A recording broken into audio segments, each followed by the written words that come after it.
കാളിയുടെ തപസ് അനുദിനം ശക്തിയാർജിച്ചു വന്നു. മകളുടെ ഉഗ്രചര്യയിൽ മേനെ എത്രത്തോളം ആശങ്കാപതിയായിരുന്നുവോ അത്രത്തോളം തന്നെ ഹിമവാൻ അഭിമാനതനുമായിരുന്നു. കാളി പരമേശ്വര പത്നിയായി തീരുവാൻ ജന്മം കൊണ്ട സതീദേവി തന്നെയാണെന്ന് ഹിമവാൻ തൻ്റെ പത്നിയെ സമാധാനിപ്പിച്ചുകൊണ്ടിരുന്നു. അങ്ങനെ ഇരിക്കെ ഒരു നാൾ ബ്രഹ്മപുത്രനായ ഭൃഗു മഹർഷി ഹിമവാനെ സന്ദർശിച്ചു. ഹിമവാനും മേനയും അതിഥി പൂജയിൽ വ്യാപൃതരായി.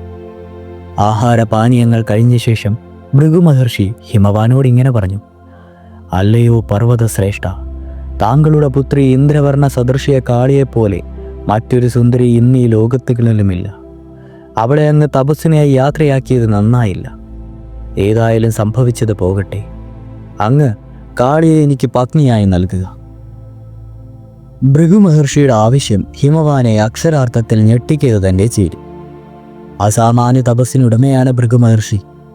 ത്രിമൂർത്തികൾ പോലും മഹർഷിയെ ആദരിക്കുന്നുണ്ട്. എങ്കിലും പരമശിവന്റെ പത്നിയാകുവാൻ പറഞ്ഞ എൻ്റെ മകളെ മഹർഷിക്ക് നൽകുന്നത് ഉചിതമാണോ? ഹിമവാന്റെ മുഖം ശ്രദ്ധിക്കുകയായിരുന്ന ഭൃഗു മഹർഷി ചോദിച്ചു: എന്ത് ഹിമവാൻ, താങ്കളുടെ മുഖം അപ്രസന്നമായിരിക്കുന്നത്? കാളിയെ എനിക്ക് നൽകിയോ? മഹർഷി, അവിടുന്ന് ക്ഷമിച്ചാലും എൻ്റെ ഓമന മകൾ കാളി പരമേശ്വരനെ തപസ്സനുഷ്ഠിക്കുന്നത് പൂർവ്വനിശ്ചയപ്രകാരമാണ്. ദൈവവാക്കുകൾ നിഷേധിക്കുവാൻ എനിക്ക് സാധ്യമല്ല. ഹിമവാൻ മൊഴിഞ്ഞു. ഹിമവാൻ, അങ്ങ് അവിവേകിയായ ഒരുവനെ പോലെ സംസാരിക്കുന്നു. ബ്രഹ്മചര്യം സ്വീകരിച്ച് നാട് ചുറ്റുന്ന പരമേശ്വരനെ പ്രസാദിപ്പിക്കാമെന്നും അദ്ദേഹത്തെ വിവാഹം ചെയ്യാമെന്നും ആരെങ്കിലും ആഗ്രഹിക്കുന്നുവെങ്കിൽ അവൻ തീർച്ചയായും വീഴ്ചയായിരിക്കും.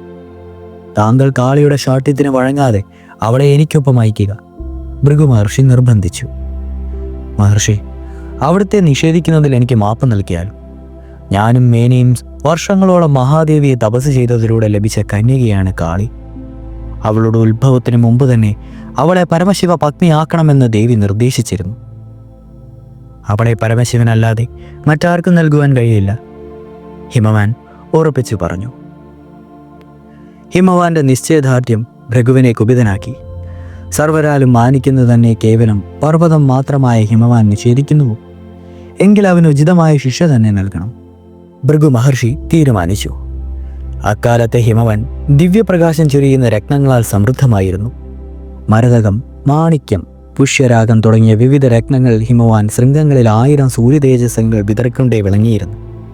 ഹിമവാന്റെ ഐശ്വര്യത്തിന് നിദാനമായി ഈ രത്നകാരം നശിപ്പിക്കുക എന്ന് ഉറച്ചുകൊണ്ട് ഭൃഗു ഹിമവാനെ ഇപ്രകാരം ശപിച്ചു: ഹേ പർവ്വതമേ, അഹങ്കാരിയായി നീ ആദരണീയനായ എന്നെ അപമാനിച്ചിരിക്കുന്നു. എന്നിലും കവിഞ്ഞ എന്ത് മേന്മയാണ് ശിവനിലുള്ളത്? ഗർവിഷ്ഠനായ പർവ്വതമേ, നിന്നെ നിന്റെ അഹങ്കാരം ഞാനിന്ന് ശമിപ്പിക്കുന്നുണ്ട്. നിന്നിൽ സമൃദ്ധമായി വിളങ്ങുന്ന രത്നങ്ങൾ ഇല്ലാതായി തീരട്ടെ. ഹിമവാൻ എന്ന ഉത്തുംഗൻ ഹിമപാദങ്ങളേറ്റ് പ്രപഞ്ചത്തിൻ്റെ അവസാനം വരെ നിലനിൽക്കട്ടെ.